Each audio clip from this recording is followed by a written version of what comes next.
Bonjour à tous et à toutes, c'est Émilie Monté, neuropraticienne de la Scamden, une méthode neuro-émotionnelle créée par Sandra Scala. On se retrouve aujourd'hui pour une vidéo un peu particulière parce que je vais vous parler du sabbat de Samhain. Alors pourquoi parler du sabbat de Samhain? Tout simplement parce que c'est une belle occasion d'être dans des énergies de reconnaissance, de gratitude, de faire un point, un bilan sur l'année écoulée et sur l'année qui va arriver. En bref, des éléments clés du bien-être au quotidien. Alors, avant de commencer, le sabbat de Samhain, c'est quoi? Le sabbat de Samhain, c'est le 31 octobre. Il marque le début et la fin d'année celtique. C'est donc la première et la dernière fête de l'année du calendrier celte. C'est pour cela que ça renforce l'impression d'être dans l'entre-deux-mondes. C'est le moment où l'on va honorer les esprits, c'est le moment où l'on va honorer nos ancêtres. On va célébrer la fin d'un cycle ainsi que le renouveau, le début d'un nouveau cycle. C'est à ce moment-là qu'on va accueillir la sagesse, les conseils, l'intuition, l'introspection. Nos ancêtres vont nous guider et nous accompagner durant cette saison sombre. Cette saison sombre fait partie d'un cycle. Il n'y a pas de lumière sans ombre et inversement. C'est dans cette saison sombre que l'on va s'écouter, que l'on va introspecter, que l'on va se retrouver, que l'on va pouvoir écouter et réécouter notre cœur, notre corps et notre âme. C'est un passage important pour se retrouver et se réaligner sur ce qui fait sens.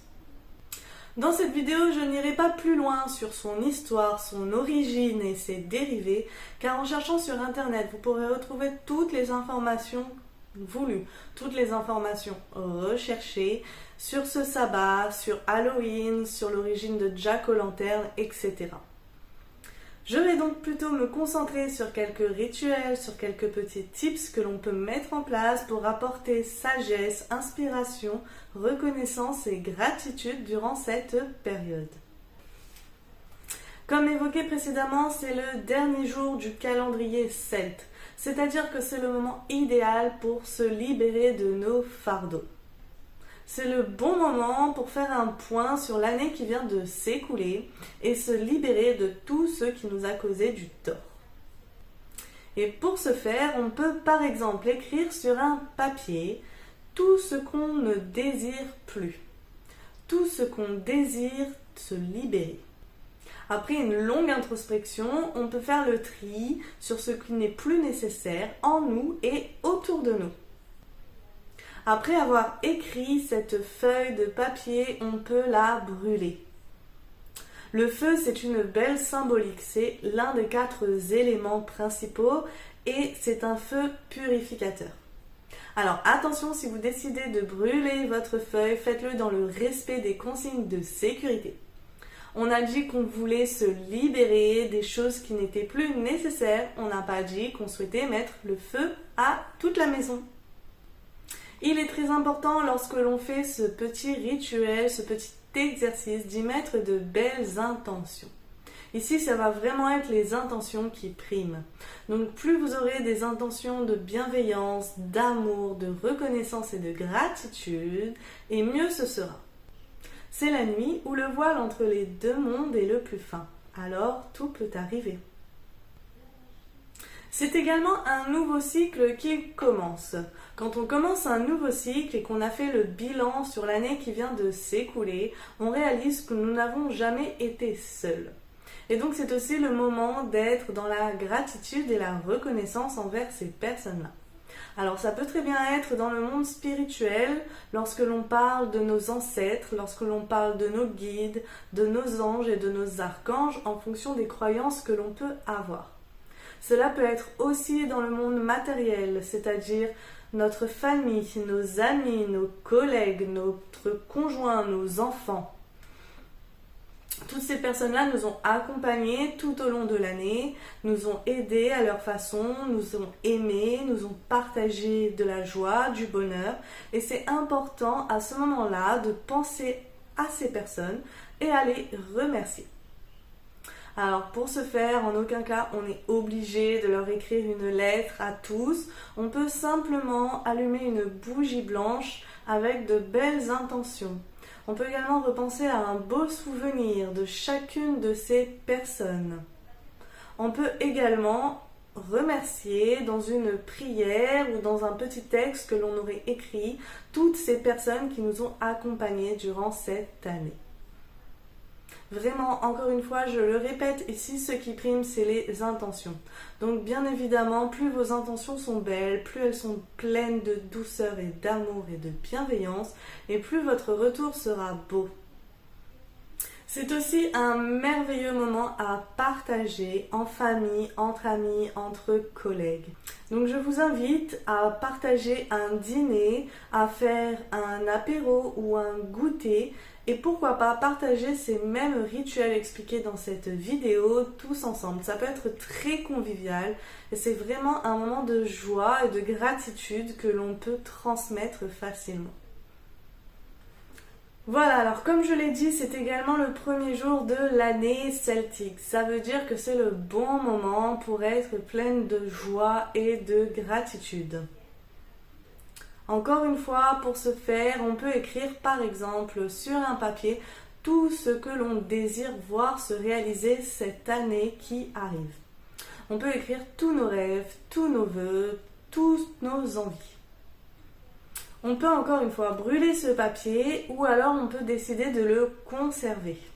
En effet, le brûler, ça a une belle symbolique comme évoqué précédemment. Et le garder, ça permet également de pouvoir faire un retour en arrière le moment voulu et de regarder tout ce qu'on a parcouru comme chemin. Se rappeler de son parcours et de ses avancées. Libre à chacun de faire comme il le souhaite, c'est vraiment à vous de créer votre propre rituel. Qui dit nouvelle année dit également nouvelles habitudes et c'est le beau moment pour se lancer dans un cahier de gratitude si vous n'en avez pas déjà un. Alors un cahier de gratitude c'est quoi? C'est un cahier où on va écrire chaque jour ou chaque semaine ou chaque mois toutes les choses pour lesquelles on est reconnaissant. Toutes les belles choses ou toutes les belles personnes qui nous sont arrivées durant ce jour, cette semaine ou ce mois. Cela va par exemple être « J'ai passé une super après-midi entre amis ou en famille ». Ça peut très bien être aussi « Je suis reconnaissante d'être là pour moi ». Ça peut être aussi « Je suis reconnaissante d'avoir une maison ». Voilà, ça peut vraiment être toutes les choses pour lesquelles vous êtes reconnaissant. Le fait de l'écrire chaque jour ou chaque semaine ou chaque mois, libre à vous de le faire comme vous le souhaitez encore une fois, c'est un beau moyen de se rendre compte de toutes les belles choses qui nous arrivent dans la vie, de se rendre compte de tout ce qu'on a et d'en être reconnaissant. Ce cahier de gratitude, on peut également le faire sur du papier libre que l'on va mettre dans un récipient consacré à cet effet-là, qu'on peut décorer. Moi personnellement, pour ma part, voilà, c'est ce que j'ai fait. J'ai créé une boîte, j'ai dessiné dessus, j'ai écrit dessus et donc chaque mois, je mets pourquoi j'ai été reconnaissante ce mois-ci. C'est vraiment un moyen simple et efficace d'amener du mieux-être au quotidien. Et le sabbat de Samhain est vraiment la belle occasion pour commencer le sien. Même si l'exercice peut s'avérer périlleux au début, il peut s'avérer compliqué, sachez que plus vous vous entraînez et plus vous aurez de choses à dire. Peut-être même qu'à la fin, on aura du mal, des difficultés à vous arrêter. Ce qui est vraiment génial, c'est que quand on commence son cahier de gratitude lors du sabbat de Samhain, c'est qu'au prochain sabbat de Samhain, donc l'année prochaine, vous pourrez relire tout ce que vous avez écrit durant une année. Et ça, pour tout ce qui est apporter de la gratitude, de la joie et de la reconnaissance, il n'y a rien de mieux. Parce que vous pourrez retracer toute une année complète en un seul soir. C'est vraiment merveilleux, ce sont vraiment que des belles énergies qui sont partagées à ce moment-là. Bien sûr, tous ces éléments que je vous ai apportés dans la vidéo ne sont que des exemples. Vous pouvez vous en inspirer, vous pouvez créer, inventer, imaginer vos propres rituels, vos propres tips. Les choses que vous allez mettre en place pour vous, les choses qui vous ont fait vibrer, les choses qui vous ont appelé. Le mot d'ordre du sabbat de Samhain, c'est vraiment de la reconnaissance, de la gratitude, et c'est savoir reconnaître la fin d'un cycle pour lancer un nouveau cycle. Si je pouvais le résumer, ce serait inspiration, conseil, sagesse et nos ancêtres. Alors, personnellement, les petites traditions que j'ai mis en place, c'est que j'adore que ma maison elle soit décorée aux couleurs des événements et des saisons qui m'entourent. Donc déjà, vous pouvez le voir derrière moi, forcément. J'ai ma petite déco qui représente le sabbat de Samhain, qui représente Halloween, que j'ai fait moi-même avec des pommes de pin que j'ai ramassées avec ma famille, avec mon fils. De faire tout ce petit rituel, de faire cette préparation et en plus de le faire en famille, c'est quelque chose qui m'apaise et qui m'apporte beaucoup de joie. C'est pour ça que je le fais avec plaisir.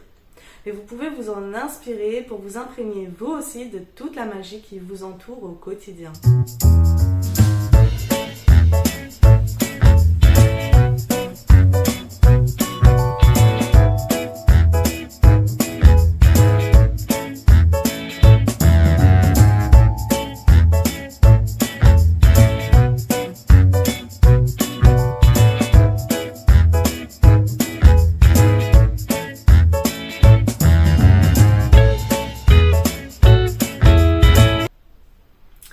Voilà, la vidéo sur le sabbat de Samhain est terminée. Je vous invite encore une fois à mettre en commentaire les retours sur ces rituels, les retours également que vous pouvez me faire sur vos propres rituels, ce que vous souhaitez mettre en place ou que vous avez déjà mis en place.